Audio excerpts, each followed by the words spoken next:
హస్తినాపుర రాజమాతగా ఉన్న సత్యవతి తన కుమారుడైన చిత్రాంగదుడు రాజ్య విస్తరణలో భాగంగా గంధర్వులతో జరిగిన యుద్ధంలో మరణిస్తాడు. ఆ తరువాత కొద్ది కాలానికే విచిత్రవీర్యుడు అనారోగ్యంతో మరణించాడు. అప్పటికి వారిరువురికి సంతానం కలగలేదు. సత్యవతి ఇరువురు కోడళ్ళు వైంధవ్యాన్ని పొందుతారు. ఈ పరిస్థితుల్లో సత్యవతి భీష్ముని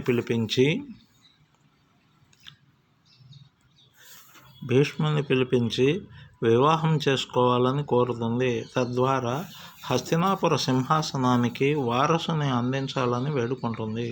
అందుకు భీష్ముడు తాను చేసిన ప్రతిజ్ఞకు కట్టుబడి ఉన్నానని, వివాహం సంతానం జరగని పని అని తేల్చి చెప్తాడు.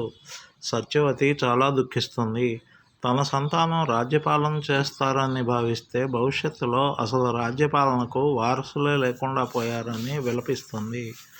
అప్పుడు సత్యవతి భీష్ముని సంప్రదించి తన పెద్ద కుమారుడైన వ్యాసుని ద్వారా తన కోడళ్ళ యందు క్షేత్ర ప్రాధాన్య సంతానాన్ని దేవర న్యాయం ద్వారా పొందాలనుకుంటున్నట్లు తెలియజేస్తుంది.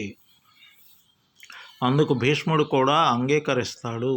అంతేకాదు, ఆ సంతానాన్ని హస్తినాపుర సింహాసనాధీశులుగా చేసి ఆ రాజ్య సంరక్షణ చేయాలని ఆమె భీష్ముని కోరుతుంది. భీష్ముడు అందుకు తన సమ్మతిని తెలియచేస్తాడు. వెంటనే సత్యవతీదేవి తన కుమారుడైన వ్యాసుని పిలిపిస్తుంది.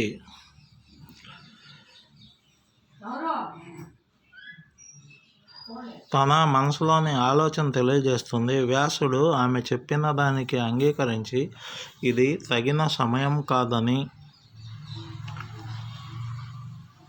కొంతకాలం తర్వాత నీ ఇష్టాన్ని నెరవేర్చుతానని చెప్తాడు.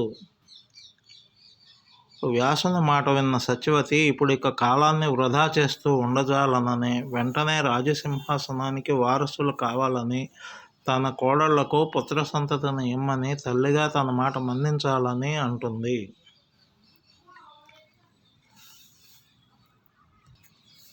తల్లి మాట కాదనలేని వ్యాసుడు ఆమె చెప్పినట్లే చేస్తానని అంటాడు. కోడళ్లకు తన కుమారుని గొప్పతనాన్ని తెలియజెప్పి సంతానాన్ని పొందటానికి ఒప్పిస్తుంది.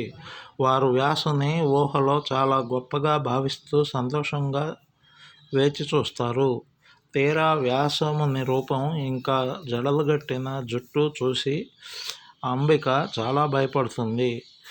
ప్రతిగా వ్యాస మహర్షిని చేరిన సమయంలో ఆమె భయంతో కళ్ళు మూసుకుంటుంది. అందుకు ప్రతిఫలంగా ఆమెకు అంధుడైన ధృతరాష్ట్రుడు జన్మిస్తాడు. అంబాలిక కూడా వ్యాసుని రూపం చూడగానే ఆమె ముఖం భయంతో పాలిపోతుంది.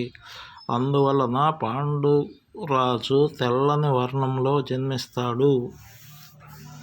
ఇది తెలుసుకున్న సత్యవతి మరొక ప్రయత్నంగా వ్యాసుని వేడుకుంటుంది. కానీ ఈసారి కోడళ్ళిద్దరూ కలిసి దాసిని బాగా అలంకరించి వ్యాస మహర్షి సన్నిధికి చేరుస్తారు.